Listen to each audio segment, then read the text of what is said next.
नमस्कार, मैं हूं नीलू। तो वक्फ कानून को लेकर आज सुप्रीम कोर्ट में सुनवाई होनी है, लेकिन ठीक उससे पहले बंगाल की मुख्यमंत्री ममता बनर्जी ने बहुत सारी बातें कही हैं, खास तौर पर सरकार को लेकर, केंद्र सरकार को लेकर। उन्होंने कहा कि केंद्र सरकार बहुत जल्दी मचा रही है वक्फ कानून को लेकर।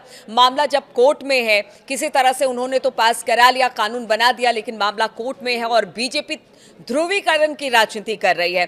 खासतौर पर बंगाल का जिक्र करते हुए उन्होंने कहा कि देखिए, बंगाल में तो ऐसा है कि हिंदू मुसलमान को मेरे रहते हुए कोई अलग नहीं कर सकता है। बीजेपी जिस तरह से वहां पर दंगा करवा रही है, लगातार ममता बनर्जी बीजेपी पर बंगाल में आरोप लगा रही हैं, लेकिन दूसरी तरफ वक्फ कानून को लेकर भी वो ये कह रही हैं कि जानबूझकर वक्फ कानून को जल्द से जल्द लागू कराया गया ताकि जो मुस्लिम है उनकी संपत्तियों पर कब्जा किया जा सके। अब ऐसे में ममता बनर्जी ये भी कहती हैं कि देखिए, आने वाले दिनों में अगर इसी तरह से ध्रुवीकरण की राजनीति बीजेपी करती रही तो वो दिन दूर नहीं जब दिल्ली में मछली खाने पर भी पाबंदी होगी। तो इस तरह के बयान ममता बनर्जी की तरफ से अब आ रहे हैं। कल अगर बात की जाए, योगी आदित्यनाथ ने कहा था कि बंगाल का मुर्शिदाबाद जिस तरह से जल रहा है, वैसे में ममता बनर्जी चाहती ही नहीं कि वहां पर शांति हो, और ऐसे में उन उपद्रवियों पर कह सकते हैं कि उन्होंने साफ तौर से कहा कि लातों के भूत बातों से नहीं मानते।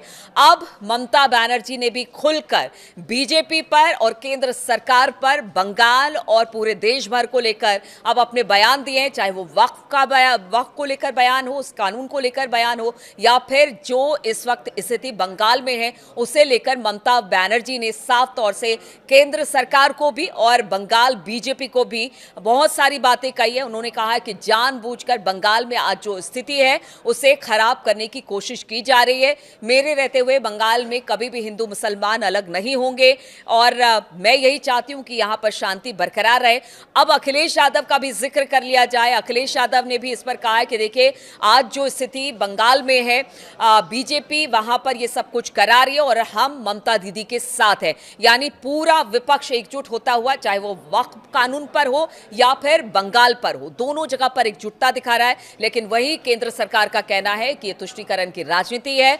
बीजेपी यही चाहती है या केंद्र सरकार यही चाहती है, चाहे वो वक्फ कानून को लेकर हो या बंगाल को लेकर, वो यही चाहती है कि मुसलमानों का भला हो, मुसलमानों का जो रहन सहन का स्तर है वो ऊपर उठे, और उन्हें जिस तरह से लगातार लूटा जा रहा था, वक्फ का कानून अब उसे बना दिया गया है। ऐसे में जो गैर कानूनी तरीके से संपत्ति अर्जित वक्फ में की है उस पर रोक लगेगी। तो राजनीति इस वक्त बहुत जबरदस्त तरीके से आगे बढ़ रही है। बंगाल से लेकर केंद्र तक, यानी दिल्ली तक ये राजनीति दिखाई दे रही है। राजनीति हिंदू मुसलमान और वक्फ को लेकर हो रही है। और आज खास तौर पर जब सुप्रीम कोर्ट में सुनवाई हो रही है तो कहा यह जा रहा है कि क्या इस कानून पर सुप्रीम कोर्ट रोक लगाएगा, क्योंकि देखिए, जो भी याचिकाएं इस वक्त सुप्रीम कोर्ट में दाखिल की गई है वो सब यही कहती है कि ठीक है, संख्या बल के आधार पर संसद से तो आपने ये कानून बना लिया, लेकिन हमने जो दलील सुप्रीम कोर्ट में दी है और हमारी जो दलील है सुप्रीम कोर्ट में, उस पर जरूर सुप्रीम कोर्ट गौर फरमाएगा।